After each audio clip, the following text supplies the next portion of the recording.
Are you looking to make your next event sizzle? Then you want to get in touch with Lee Entertainment. Mark Lee, the founder of Lee Entertainment, has worked with such notable festivals as the Art of Cool, the National Black Theater Festival, the Bull Durham Blues Festival, and the Durham Centerfest, as well as the Festival of the Eno. And it definitely can provide you with some great entertainers as well as help you make your event sizzle if you're looking forward to trying to have an event in your town. Mark Lee is willing to travel anywhere in this country to make your event sizzle and has entertainers that are also willing to travel as well. So if you're looking for quality entertainment, definitely get in touch at bluesradio@gmail.com. And now for our feature presentation. Ladies and gentlemen, may I have your attention, please?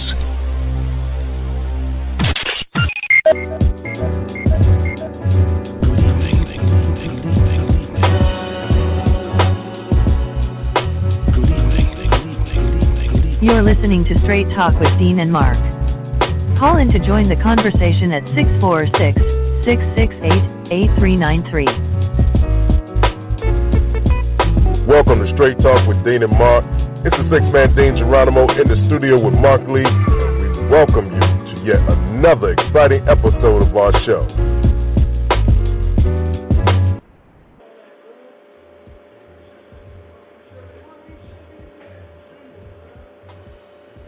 Ladies and gentlemen, it is Straight Talk with Dean and Mark. I'm the six-man Dean Geronimo from NJ to NC. I'm in the studio once again with my man Mark Lee. So, Mark, tell me what's good in your neck of the woods, my brother. Cold. It is cold weather out here because it has definitely got a little bit on the wintry side. But we don't have the snow. I think y'all have the snow because I heard that y'all had some snow. We just had rain yesterday, but it is still a little bit on the chilly side. But that's all right. You know, at least we're not sitting out in the cold like some of those folks in Washington, D.C. that are still in the middle of a shutdown. At day 24, it makes no logical sense. We may have the worst president in the history of the United States in office right now, crying about a wall, shut down a government where people are not earning a paycheck because he's crying about a wall on a little piece of land in a country that has an entire coast covering it, leaving it wide open and susceptible to what he claims could be terrorist attacks. But I think all of those people just come over here and let their visas expire, and then they do other things, but he doesn't see that. Congress sucks as well because they allow him to run this dictatorship right now. Yeah, and you know, it's even got crazy TSA. Some people are calling out sick and calling out and not getting their work in. And I heard today that there was actually somebody that actually got a weapon through into a plane because TSA was not doing their job. So that happened earlier this week, I believe. It might have even been earlier today, but there was definitely somebody that got something through TSA. You know, this is supposed to be the tremendously tight security TSA. I know I went to Vegas recently, went through TSA, and I don't know how they did it, but they somehow managed to get through and have that thing happen. So I'm still trying to figure out how that managed to slip through. Well, think about this. If I'm working and I'm not getting a check, do I really give a damn about what makes it into a plane, what makes it on a plane? Do I care about any of that stuff? Hell no. All I'm worried about is my check so I can pay my bills and feed my family. Now you got me working basically for free. It is the ultimate form of slavery if you think about it, and you want me to protect you and you're not paying me? Nah, that's okay. I really don't care at this point. That's why you got all those TSA agents calling in. They're not coming to work. They have to shut terminals down, but he's still crying about a wall. So if he's listening, I hope he does hear it, and this is my opinion, and my opinion only, not the opinion of you, Mark Lee, not the opinion of the show. Dude, get out of your feelings, act like a man, be a leader, and lead this country. Stop getting into all the extras because we're suffering while you're worried about a stinking wall. That's all I got to say. Hey, and I agree with you. Like I said, you said it's not your opinion, but I actually agree with you on this one that he just needs to step out of the way and let folks do what they need to do. As a matter of fact, it said that by a wide margin, more Americans are blaming President Trump and the Republicans in Congress than congressional Democrats for the now record-breaking government shutdown. And most reject the president's assertion that there is an illegal immigration crisis on the southern border, according to a Washington Post ABC News poll that was just recently released. So support for building a wall on the border, which is the principal sticking point in the stalemate between the president and the Democrats, has increased over the past year. Today, 42% say they support a wall, up from 34% last January. A slight majority of Americans oppose the idea, down from 63%. So there's some folks that might be for the wall, but I, for one, do not know who these folks are, and I think that most folks are definitely not thinking that we need this wall built or anything of that nature. But we do have folks that are entering into the White House race. As a matter of fact, I saw we have one of, I believe it was Obama's people, Mr. Castro, that has entered the race, and there are some others that are entering the race as well. I believe Bernie is putting together his staff. So it looks like there's going to be a lot of folks on the Democratic side running. So I was wondering if there's anybody that has really triggered your interest that is among these various candidates, some that have announced and some that are in the process of announcing. Not at all, because I don't want to hear lip service. Don't feed me shit and tell me that it's chocolate pudding. You know, I need to see some actual action. Are you about what you say, or are you just trying to get into the office? And to the American people who may be listening to the show right now, stop voting people into office because they're popular and they have money. They don't know how to lead. They only know how to spend and cause problems. So, you know, we saw the same thing when an actor in the name of Ronald Reagan became the president. Look at what happened. You know what I'm saying? Like, now you voted this guy into office. He knows nothing about politics, but he has money. So you think that that's going to be the, going to help us when it doesn't. He doesn't.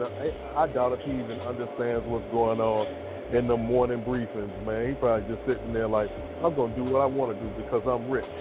Meanwhile, the American people end up suffering for lack of knowledge and irresponsible decisions that are made because he sits in that office. So with all these people now, whether it be Democrat, whether it be Republican, you know, as an independent voter, I think my BS meter is up. So I don't want to hear what sounds good. Do what is good, and it'll be seen. And you also have to have the, that bridge built between the president and Congress. All of this back and forth is like an abusive relationship.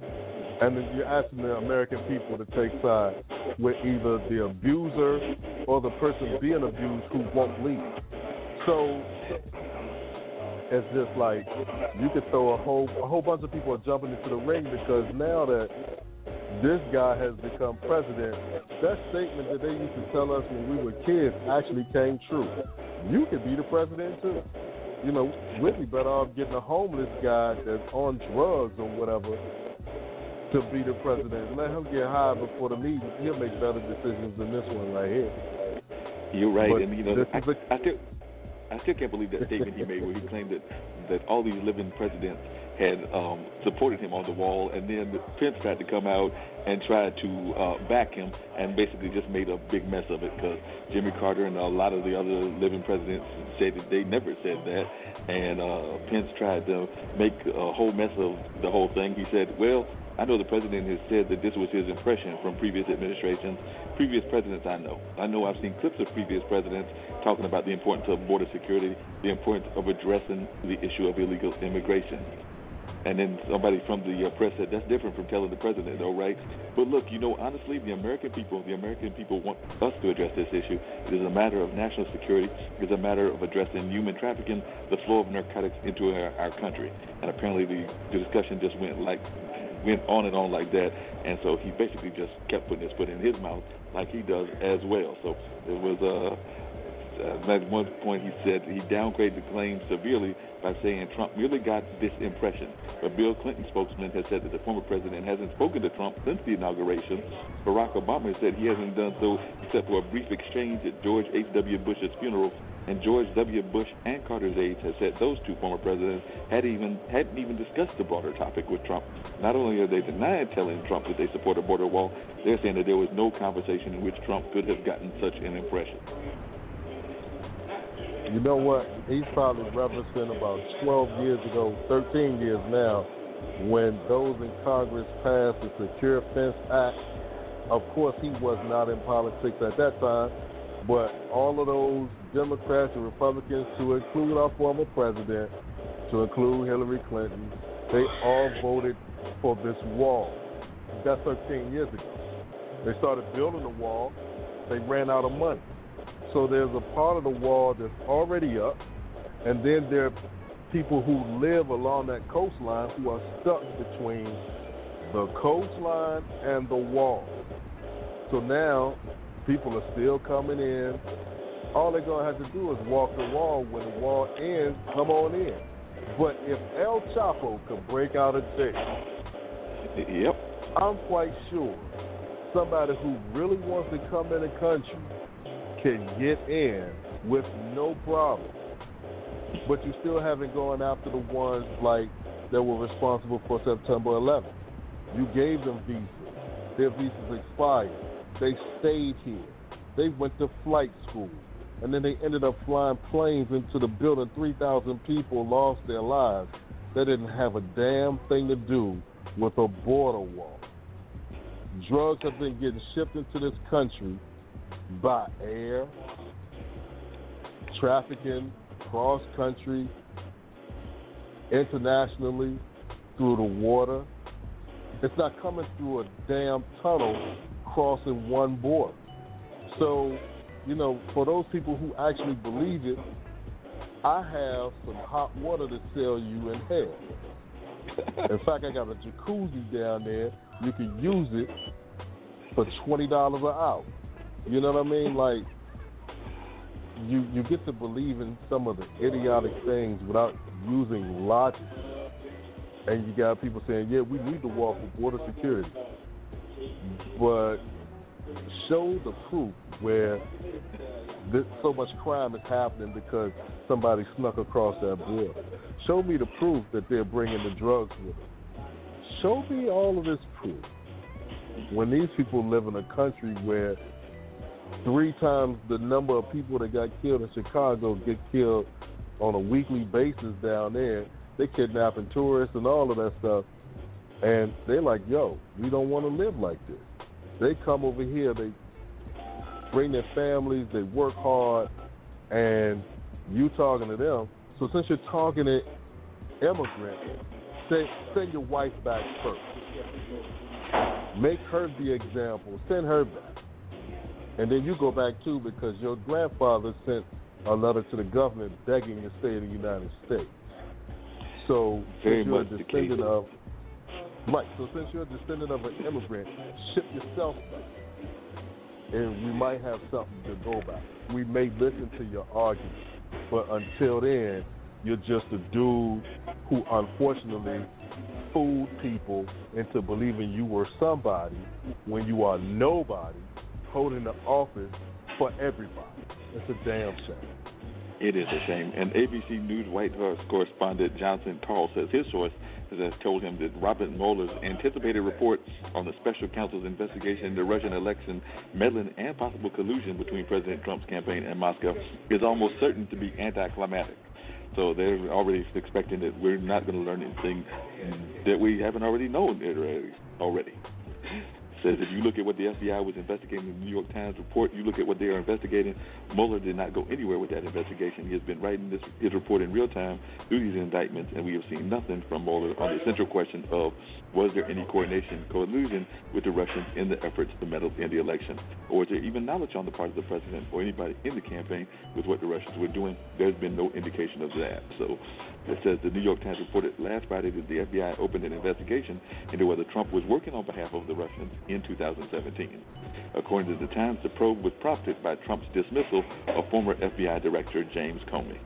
Trump, however, called the report insulting during an interview on Saturday with Fox News. So, I mean, he's calling something insulting. I'm thinking that his whole presidency might be insulting.